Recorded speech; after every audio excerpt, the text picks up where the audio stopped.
Prepare to have your mind blown. Let's talk about Einstein's general theory of relativity.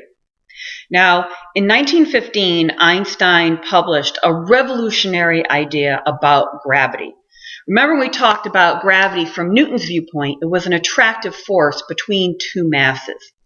Einstein said, throw that out. That's not how reality is.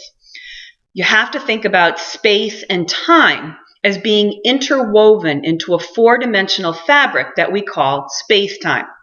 Now, we have three dimensions of space. You can move up, down, right, left, forward, back. Think a cube or think X, Y, Z coordinates. Okay? We have one dimension of time. And in time, we always move forward. And in our everyday experience, space and time are very different. We have freedom to move in space, but we don't have freedom to move in time. We always go forward. Time marches on. Einstein said, despite the fact that that's how we perceive reality, the way the universe really is that space and time, again, are interwoven, and that they make a flexible fabric that can be warped or bent by the presence of mass. Now, I can't draw four dimensions. I can barely draw three. So we're going to imagine that this two-dimensional fabric represents four-dimensional space-time. And I've sort of drawn it on the board, as I draw badly, as you can see, sort of taking this as sort of a side view so that we can sort of see how it's warped or bent by the presence of mass. Now, if there's no mass, if space is empty, then space and time are not warped at all. But as soon as you put a massive body in this space-time, it is going to warp. Think about having a trampoline. A trampoline is flat until someone stands on it. And then it warps, right? You get a divot in the middle. So imagine that we had an elephant that's coming into our wonderful trampoline and sits in the middle of it. And now I'm not even going to try to draw the elephant. Imagine the elephant's there. And it warps space-time. This is what the sun does.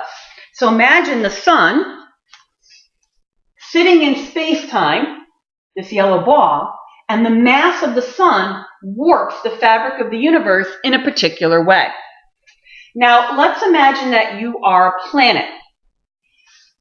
You want to move in a straight line. Objects want to move in straight lines. But you can't move in a straight line because the fabric of the universe is warped by the presence of our sun. So rather than go in a straight line, you go in an orbit around the sun.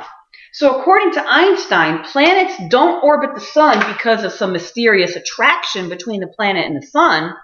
It's actually the warping of the fabric of the universe due to the mass of the sun.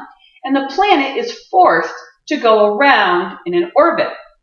Now you're going to say, well, why doesn't the planet spiral into the sun?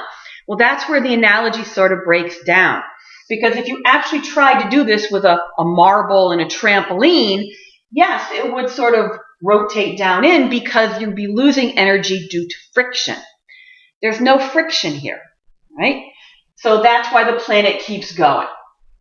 So it's not a perfect model, but it's about the best analogy that I could give you.